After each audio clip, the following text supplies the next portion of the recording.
Assalamualaikum warahmatullahi wabarakatuh. Halo teman-teman para pendukung setia Timnas Indonesia dan warganet sekalian yang saya hormati.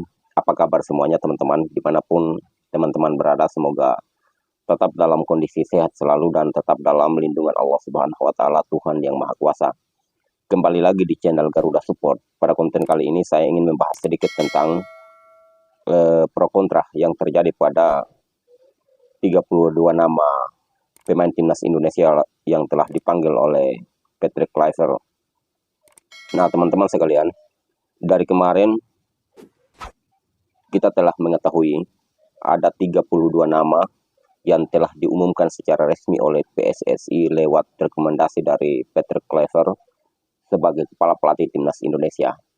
Nah, ada pemain yang absen, ada pemain baru yang masuk. Namun lewat pemanggilan ini ada satu pemain yang menjadi perbincangan hangat di tengah-tengah para pendukung timnas Indonesia. Dia adalah Elkan Bagot. Seperti yang kita ketahui, Elkan Bagot sebelum pengumuman pemanggilan pemain maksudnya, dia telah berlibur di Bali. Dia telah ada di Bali. Dan spekulasi yang muncul bahwa dia datang ke Bali ini karena dia nantinya dipanggil oleh Patrick Kluivert untuk membela timnas Indonesia pada laga menghadapi Cina dan juga Jepang. Namun nyatanya setelah pengumuman 32 nama yang resmi di Instagramnya PSSI, ternyata tidak ada nama Elkan Bagot. Nah, di balik itu teman-teman para warganet pendukung timnas Indonesia dan seluruh yang selalu mensupport timnas Indonesia bertanya-tanya, kenapa Elkan Bagot tidak dipanggil? Nah, teman-teman sekalian, kembali lagi kepada pemanggilan Elkan Bagot, tentunya ini semua ada pada keputusan sang pelatih, yaitu Patrick Kluivert. Karena dialah yang lebih tahu kenapa Elkan Bagot tidak dipanggil. Namun apabila ditelusuri ke belakang, Elkan ini kan pada permulaan dia tidak main lagi di timnas atau tidak lagi dipanggil ke timnas ini berawal dari masalahnya dengan mantan pelatih kita STY. Kalau tidak salah waktu itu pada Piala Asia U23 di Qatar, Indonesia kebetulan waktu itu berhasil sampai di playoff melawan Gini, dan dia waktu itu dipanggil untuk membela timnas Indonesia pada saat itu untuk melawan Gini. Namun dia tidak mengindahkan pemanggilan itu dan dia lebih memilih untuk berlibur dengan kekasihnya. Nah, itu kronologis pertamanya. Nah, yang kedua, kemarin waktu pertandingan pada bulan Maret kemarin, Patrick Kluivert memberikan lagi kesempatan dengan memanggil dia untuk menghadapi Australia dan juga Bahrain. Namun jawabannya dia fokus lagi untuk bagaimana lebih meningkatkan performanya di Blackpool. Setelah itu baru dia bisa bergabung dengan timnas atau tidak. Dengan bahasa lain, dia ingin fokus dulu di Blackpool. Karena waktu itu memang dia baru pulih dari cedera dan dia ingin fokus untuk Blackpool agar performanya dia kembali pulih seperti biasa, menemukan sentuhan-sentuhan dia, baru dia bisa berpikir untuk timnas. Nah, berkaitan dengan pemanggilan saat ini, banyak teman-teman yang bertanya kenapa Elkan Bagot tidak dipanggil, kenapa Stefano Lillipali yang dipanggil, kenapa Sayuri bersaudara, dalam hal ini Yakob Sayuri dengan Yance Sayuri yang dipanggil, sementara Elkan Bagot tidak dipanggil. Nah, ini yang saya katakan, Vimo ini tergantung, keputusannya kembali lagi kepada Patrick Kluivert dan tim kepelatihan, karena mereka punya pertimbangan-pertimbangan tertentu tentunya. Karena mereka sebagai pelatih dituntut untuk bagaimana memanggil pemain yang memang betul-betul memberikan kontribusi terhadap timnas Indonesia. Apalagi kita tahu bahwa pada tanggal 5 nanti dan tanggal 10, apalagi tanggal 5, itu pertandingannya sangat krusial.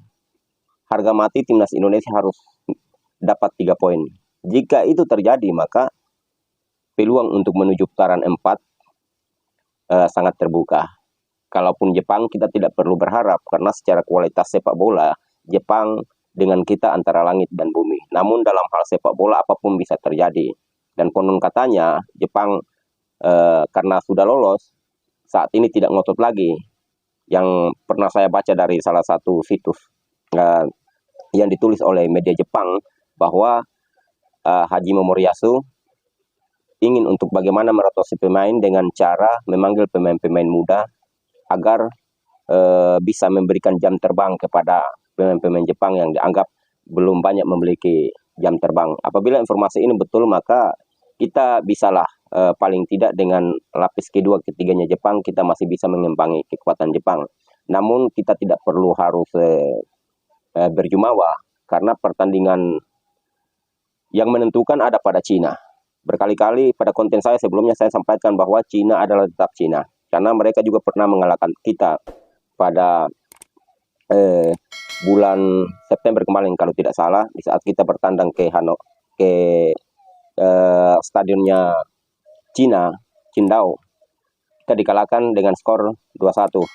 Dan waktu itu sang profesor kita, Tom Haye, mampu membalas 1 gol. Makanya kita kalah dengan skor 2-1 atas kemenangan Cina. Nah, dengan demikian, maka mereka percaya diri bahwa tanggal 5 ini mereka juga bisa mengalahkan timnas Indonesia lagi. Apalagi dengan kabar bahwa saat ini Kevin Dix cedera, terancam absen lawan Cina. Dan juga Dan James belum tentu bisa dimainkan. Nah, Martin Paes dan juga Marcelino yang kena akumulasi kartu. Ragnar Oratmangun juga sampai saat ini masih sakit, masih berjuang untuk bagaimana memulihkan kondisinya. Nah, dengan kabar-kabar ini tentunya ini menjadi poin plus buat Cina dan menjadi kabar gembira karena secara tidak langsung kekuatan timnas Indonesia di berbagai lini agak menurun. Nah, ini dapat dimanfaatkan oleh Cina. Namun, saya yakin dan percaya tim kepelatihan sudah menyiapkan segala hal untuk pertandingan pada tanggal 5 nanti. Karena baik itu federasi maupun tim kepelatihan yang diinginkan cuma satu. Indonesia harus menang di Gelora Bung Karno. Karena di saat kemarin Indonesia mampu mengalahkan Bahrain di GBK, itu menjadi spirit lagi buat para penggawa Garuda untuk terus berjuang agar bisa membawa Garuda mendunia. Andaikan harapan kita semua tercapai, Indonesia bisa lolos sampai di Piala Dunia 2026 yang akan diselenggarakan di Amerika, Meksiko, dan Kanada. Nah, dengan demikian, maka ini menjadi sebuah kebanggaan buat kita, terutama di kawasan ASEAN. Karena jika Indonesia lolos di Piala Dunia, maka satu-satunya negara di ASEAN yang berhasil masuk Piala Dunia cuman Indonesia. Dan itu yang kita harapkan sampai saat ini. Oke teman-teman, mari kita doakan para penggawa Garuda agar mereka tetap sehat, mereka berjuang dengan gigi, pantang menyerah, agar mereka mencurahkan semua kemampuan mereka pada tanggal 5 nanti, agar kita bisa mencapai apa yang kita inginkan dengan mengalahkan Cina untuk merebut 3 poin di Gelora Bung Karno. Oke teman-teman, tetap semangat dukung terus timnas Indonesia. Kita Garuda.